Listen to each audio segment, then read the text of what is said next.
ಬೆಂಗಳೂರಿನಲ್ಲಿ ನಡೆದ tighten cup match ಅನ್ನ ಕನ್ನಡಿಗರು ಯಾವತ್ತಿಗೂ ಮರೆಯಲ್ಲ. ಆ ಮ್ಯಾಚ್ ನೋಡಕ್ಕೆ ಅನಿಲ್ ಕುಂಬ್ಳೆ ಮತ್ತು ಜಾಗೋಲ್ ಶ್ರೀನಾಥ್ ತಾಯಂದ್ರು ಬಂದಿದ್ರು. ಗೆಲ್ಲೋಕೆ 216 ರನ್ ಬೇಕಿತ್ತು. ತೆಂಡೂಲ್ಕರ್ ಔಟ್ ಆದಾಗ ಸ್ಕೋರು 164-8. ತೆಂಡೂಲ್ಕರ್ ಒಬ್ಬರೇ 88 ರನ್ ಹೊಡೆದಿದ್ದ ಮ್ಯಾಚ್ ಅಲ್ಲಿ ಉಳಿದವರೆಲ್ಲ ಸೇರಿ ಅಷ್ಟು ಹೊಡೆದಿರಲಿಲ್ಲ ಅಂದ್ರೆ ಅವತ್ತು ಆಸೀಸ್ ಬೌಲಿಂಗ್ ತೀವ್ರತೆ ಎಷ್ಟಿತ್ತು ಅನ್ನೋದನ್ನ ಲೆಕ್ಕ ಹಾಕೊಳ್ಳಿ. ತೆಂಡೂಲ್ಕರ್ ಔಟ್ ಆದ್ಮೇಲೆ ಅಂಕಣಕ್ಕೆ ಅನಿಲ್ ಕುಂಬ್ಳೆ ಮತ್ತು ಜಾಗೋಲ್ ಶ್ರೀನಾಥ್ ಜೊತೆ ಆಗ್ತಾರೆ.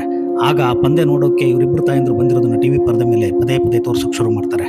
215 ರನ್ ನೋಡಕ್ಕೆ ಟೈಲೆಂಡರ್ಸ್ ಬರಬೇಕಿತ್ತ, ಈಗಲೇ ಚಚ್ಚಾಕ್ತೀನಿ, ಹತ್ತೆ ಬಾಲ್ ಮ್ಯಾಚ್ ಮುಗಿಸ್ತೀನಿ ಅನ್ನೋ ಥರ ಶ್ರೀನಾಥ್ ಬ್ಯಾಟ್ ಬೀಸಕ್ಕೆ ಶುರು ಮಾಡಿದ್ರು.